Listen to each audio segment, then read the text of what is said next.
তুমি জানিবে ଏ କୈବର୍ତ୍ତ କି କୈବର୍ତ୍ତ କହୁଛି ଆରେ ସାନ ଠାକୁର ମତେ ସେ ସରଫର ଦେଖାଉନି ମୁଁ ତମକୁ ଜାଣିଛି। ଲକ୍ଷ୍ମଣ ନୀରବ ଦୃଷ୍ଟା ହେଇଗଲେ। ପ୍ରଭୁ କହୁଛନ୍ତି ଦେଖ କୈବର୍ତ୍ତ ଯାହା ବି ହଉ ଆମକୁ ଟିକେ ଗଙ୍ଗାକୁ ପାର କରିବେ। ଆଜି କୈବର୍ତ୍ତ କହୁଛି ମତେ କଥା ଦିଅ ପ୍ରଭୁ ତମ ବାପାଙ୍କ ନାମରେ ଶପଥ କରି କୁହ। ଯଦି ବାପା ଶବ୍ଦଟା ଉଠିଛନ୍ତି ଲକ୍ଷ୍ମଣ ପୁଣି ରାଗିଲେ କହିଲେ ଏ ସାଧାରଣ କୈବର୍ତ୍ତଟା ପୁଣି ଆମ ବାପାଙ୍କର ନାମ ନଉଛି ୟାକୁ ଏଇଠି ଗୋଟେ ତୀରରେ ମାରିଦେବି ବଲାନନ୍ଦେ କିନ୍ତୁ କୈବର୍ତ୍ତ କଣ କହୁଛି ତମ ବାପାଙ୍କ ନାମରେ ଶପଥ କରି କୁହ ଏହା ନା କଣ ନା ଯେତେ ପର୍ଯ୍ୟନ୍ତ ତମ ପାଦଟାକୁ ମୁଁ ଧୌତ ନ କରିଛି ନ ଧୋଇଛି ଏ ଡଙ୍ଗାରେ ବସେଇବି ନାହିଁ। କାରଣ ଯଦି ମୋ ଡଙ୍ଗାଟା ପୁଣି ନାରୀ ହେଇଗଲା ମୁଁ ଚଳିବି କେମିତି ପ୍ରଭୁ। ପ୍ରଭୁ ଆଜି ନୀରବ ଦୃଷ୍ଟା କଲେ ଠିକ ଅଛି କୈବର୍ତ୍ତ ତୁ ଆମ ପାଦଟାକୁ ଧୌତ କରିଦେ। ଏ କଣ କରିଲା ନା ଡଙ୍ଗାରେ ଦେଖିବେ କାଠୁଆ କୁହାଯାଏ ଯୋଉଥିରେ ପାଣି ବାହାର କରନ୍ତି ଡଙ୍ଗା ଭାଇମାନେ ସେ କାଠୁଆରେ ସୁନ୍ଦର ଭାବରେ ପାଣି ଆଣିଲା। ଆଜି ପ୍ରଭୁଙ୍କର ପାଦ ଧୌତ କରିବ। ଗୋଟିଏ ପାଦ କହୁଛନ୍ତି କୈବର୍ତ୍ତ ପ୍ରଭୁ ଗୋଟିଏ ପାଦ ଟିକେ ଭିତରକୁ ଉଠା। ରାମଚନ୍ଦ୍ର ଗୋଟିଏ ପାଦରେ ଛିଡ଼ା ହେଲେ ଏପଟ ସବୁ ଢଳୁଛନ୍ତି। କୈବର୍ତ୍ତ କହୁଛନ୍ତି ପ୍ରଭୁ ତମେ ପଡ଼ିଯିବ ଯେ ନା କଣ କରିବି ନା ପ୍ରଭୁ ଗୋଟେ କାମ କରୁନାହାନ୍ତି ଗୋଟିଏ ହାତ ମୋ ମଥା ଉପରେ ରଖି ଦଉନାହାନ୍ତି ବଲାନନ୍ଦେ ରାମଚନ୍ଦ୍ର ଥରେ ଚାହିଁଲେ ସୀତାଙ୍କୁ ଥରେ ଚାହିଁଲେ ଲକ୍ଷ୍ମଣକୁ ଆହା ଏ କୈବର୍ତ୍ତଟା କେତେ ଭାଗ୍ୟବାନ। ମନେ ମନେ ରାମଚନ୍ଦ୍ର ବିଚାର କରୁଛନ୍ତି ସୀତେ ଯେତେବେଳେ ବାହାଘର ତମର ମୋର ହେଇଥିଲା ତମ ବାପା କେବଳ ମୋର ଗୋଟିଏ ଆଙ୍ଗୁଳି ଧୋଇବାର ସୁଯୋଗ ପାଇଥିଲେ। ଏ ଲକ୍ଷ୍ମଣ ଗୋଟିଏ ଆଙ୍ଗୁଳିର କେବଳ ବୁଢା ଆଙ୍ଗୁଳିଟାକୁ ଆସ୍ୱାଦନ କରି ମୋ ପାଖରେ ଯେତେବେଳେ ଶୟନ କରୁଥାଏ ଏ କେତେ ବଡ ଜ୍ଞାନୀ ଏ କେତେ ବଡ ପୁଣ୍ୟାତ୍ମା ଆଜି ଯୋଡ଼ିଏ ପାଦକୁ ସୁଯୋଗ ପାଉଛି ବଲାନନ୍ଦେ ଯୋଡ଼ିଏ ପାଦକୁ ଧୌତ କରିଲା ଏ କୈବର୍ତ୍ତ। ରାମଚନ୍ଦ୍ର କହୁଛନ୍ତି କୈବର୍ତ୍ତ ଏଥର ଡଙ୍ଗା କାଟିବାର ବ୍ୟବସ୍ଥା କରାଗଲେ ନାହିଁ ପ୍ରଭୁ ନା ନା ମୋ ସ୍ତ୍ରୀ ଅନେକ ଦିନ ଆପଣଙ୍କୁ ଭାବେ ଅନେକ ସମୟରେ ଚିନ୍ତା କରେ ପ୍ରଭୁ ମୋ ଘରଟା ଶୃଙ୍ଗବେରପୁର ଏଇ ଅଳ୍ପ ଦୂର ଟିକିଏ ଅପେକ୍ଷା କରନ୍ତନି ପ୍ରଭୁ ମୋ ସ୍ତ୍ରୀ ମଧ୍ୟ ଟିକେ ପାଦ ଧୌତ କରିଦିଅନ୍ତା ବଲାନନ୍ଦେ ପଡ଼ିଛନ୍ତି ତ ଅଖଡ଼ରେ ରାମଚନ୍ଦ୍ର ନା କହିଲେ ଠିକ ଅଛି କୈବର୍ତ୍ତରେ ତୁ ତ ପତ୍ନୀକୁ ଡାକ। ଦୌଡ଼ିଲା ଏ କୈବର୍ତ୍ତ ଶୃଙ୍ଗବେରପୁରର ସମସ୍ତ ନରନାରୀକୁ ଡାକିଲା ତୁମେ ଆସ ଆଜି ଏତେ ବଡ଼ ସୌଭାଗ୍ୟ ଆଉ ଜୀବନରେ କେତେବେଳେ ମିଳିବନି। ତାଙ୍କ ପତ୍ନୀକୁ ବି ଡାକିଲା ସପରିବାରେ ଏବଂ ଶୃଙ୍ଗବେରପୁରର ସମସ୍ତ ନରନାରୀ ପହଞ୍ଚିଗଲେ କୋଉଠି ନା ଗଙ୍ଗା ନଦୀ କୂଳରେ ବଲାନନ୍ଦେ ଏ କୈବର୍ତ୍ତ କଣ କରୁଛି ନା ସମସ୍ତଙ୍କୁ ଧାଡ଼ିରେ ଛିଡ଼ା କରିଦେଲା। ସୀତା ଏବଂ ଲକ୍ଷ୍ମଣ ଦେଖୁଛନ୍ତି ସମସ୍ତ ଶୃଙ୍ଗବେରପୁରର ଲୋକମାନେ ଧାଡ଼ିରେ ଛିଡ଼ା ହେଇଛନ୍ତି। ଏ କୈବର୍ତ୍ତ କଣ କରୁଛି ଜଣ ଜଣକୁ ପାଦୁକ ଦଉଛି ଯୋଉ କାଠୁଆରେ ଧୌତ କରିଥିଲା ପାଦ। ମା ସୀତା ଚାହିଁଲେ ଟିକେ ଲକ୍ଷ୍ମଣ ନା ହଁ ନା କେବେ ଏମିତି ଧାଡ଼ିରେ ଛିଡ଼ା ହେଇ ପାଦୁକ ପାଇଛ ନା ନାଇଁ ମା ନା ସୁଯୋଗ ମିଳିଛି ଚାଲ ଆମେ ବି ଟିକେ ଛିଡ଼ାକି ଧାଡ଼ିରେ ପାଦୁକ ପାଇବା ବୋଲି ସେ ଆମର ରାମଚନ୍ଦ୍ରକୁ ପାଦୁକ ପାଇଗଲେ ସମସ୍ତେ। ଆଜି ଉଠିଗଲେ ଡଙ୍ଗାକୁ ଲକ୍ଷ୍ମଣ ପ୍ରଭୁ ଆଉ ମା ସୀତେ। ଏ କୈବର୍ତ୍ତ ଏତେ ଚାଲା ଇଏ ଗଙ୍ଗାର ଆର ପାଖକୁ ଆଉ ଡଙ୍ଗାକୁ ଲଗଉ ନାହିଁ। ବାରମ୍ବାର ସେ ଗଙ୍ଗାର ମଝି ନଦୀ ଭିତରେ ବାରମ୍ବାର ଡଙ୍ଗାଟାକୁ ବୁଲଉଛି। ପ୍ରଭୁ କହୁଛନ୍ତି କୈବର୍ତ୍ତରେ ମୋ ମୁଣ୍ଡଟା ପ୍ରବଳ ବୁଲଉଛି ଟିକେ ଡଙ୍ଗାଟାକୁ ପାଖକୁ ଲଗା। ନା ପ୍ରଭୁ ଦେଖ ଯେତେବେଳେ ମା କୈକେୟୀ ତମକୁ 14 ବର୍ଷ ପଠେଇଲେ କୋଉ ଠିକଣା କହିଛନ୍ତି କି ନା ବୁଝିପାରିଲେନି କୈବର୍ତ୍ତ ନା ତମକୁ କଣ କହିଛନ୍ତି ପାଟିକୁଆରେ କୋଉ ଜାଗାରେ ରହିବ ବୋଲି ନା ନାଇଁ ନା ତମେ ଯଦି ପ୍ରଭୁ 14 ବର୍ଷ ମୋ ଡଙ୍ଗାରେ ଏମିତି ରହିଯାଆନ୍ତ ମୋ ଜୀବନଟା କୃତକୃତ ଧନ୍ୟ ହେଇଯାଆନ୍ତା। ବାରମ୍ବାର ଡଙ୍ଗାଟାକୁ ସେ ଗଙ୍ଗାର ମଝିରେ ବୁଲଉଛି। ଯେତେବେଳେ ବାରମ୍ବାର ପ୍ରଭୁ କହିଲେ କୈବର୍ତ୍ତରେ ଟିକେ ପାଖକୁ ଲଗେଇ ଦେ ବାଧ୍ୟ ହେଇଗଲା କୈବର୍ତ୍ତ ଆଜି ଡଙ୍ଗାଟାକୁ ପାଖରେ ଲଗେଇ ଦେଲା ପରେ ରାମଚନ୍ଦ୍ର ଓହ୍ଲେଇ ଗଲେ। ଚିନ୍ତା କରୁଛନ୍ତି ମଳିନ ହେଇଗଲା ମୁଖଟା ପାଖରେ କିଛି ନାହିଁ ପାଉଣା ଦେବା ପାଇଁ।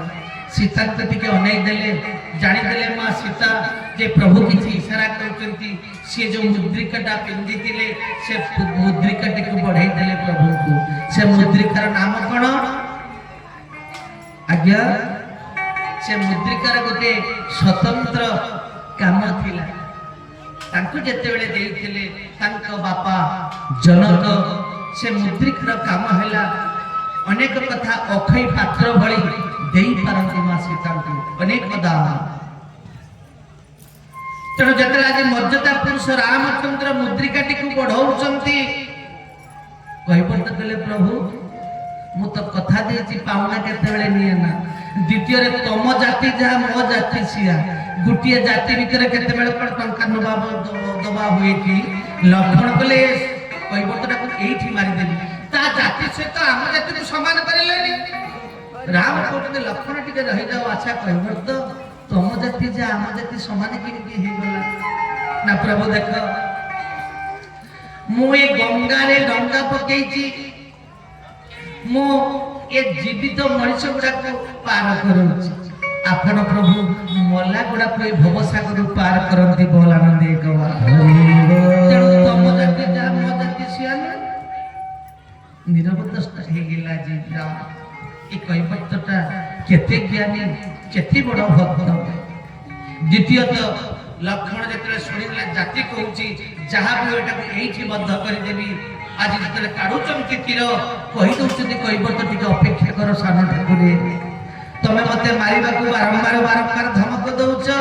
अरे तमे जतले मारिबो काली कच्छप थिली आज कहबत हेची जतले तम हाथुर मरिबी सेतले साधु महात्मा हेई जिबी बोल आनंद एकवा हरिबो द्वितीयत प्रभु मु मरिबी कोठी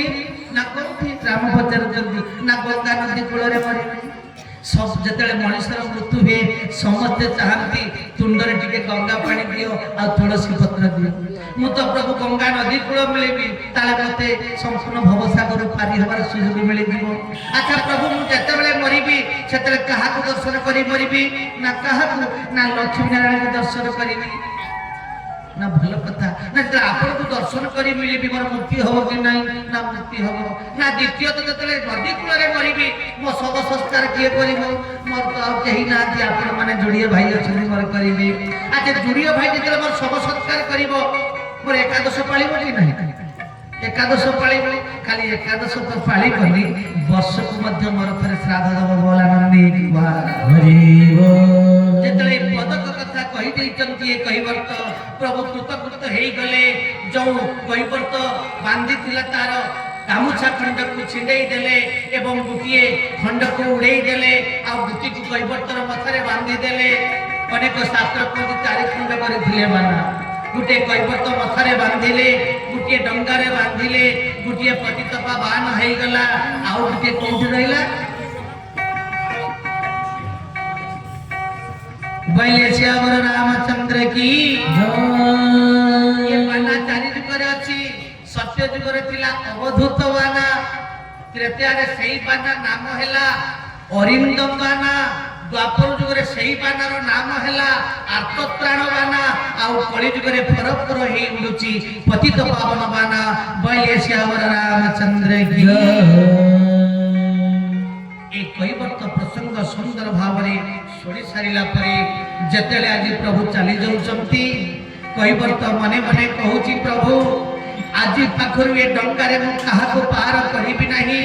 आज पाखरु अंध पुटली बांधी देबी प्रभु आज परे मु कहा को दर्शन करिबि नाही ए डंगा को नष्ट करि देबी सुंदर भाव जने कवि कलम कले बैले श्यावर रामचंद्र की मो विज्ञानी कोई वर्त्य जोगी जी घाट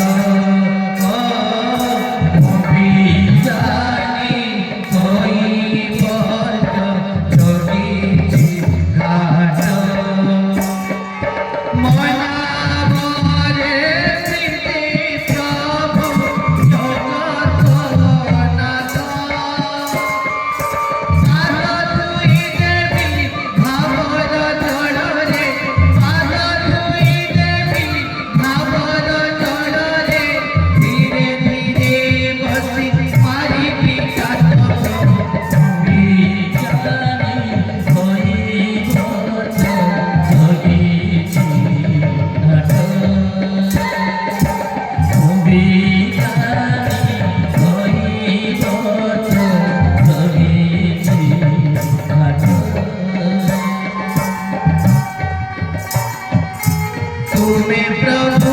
ଚାଲିଯିବ ତୁମ କାମ ସରିଯିବ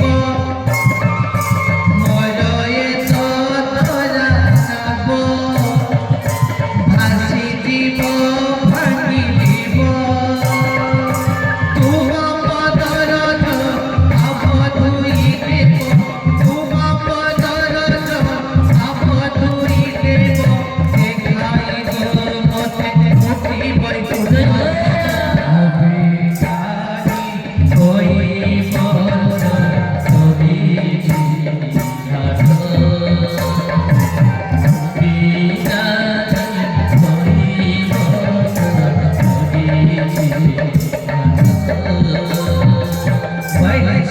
रामचंद्र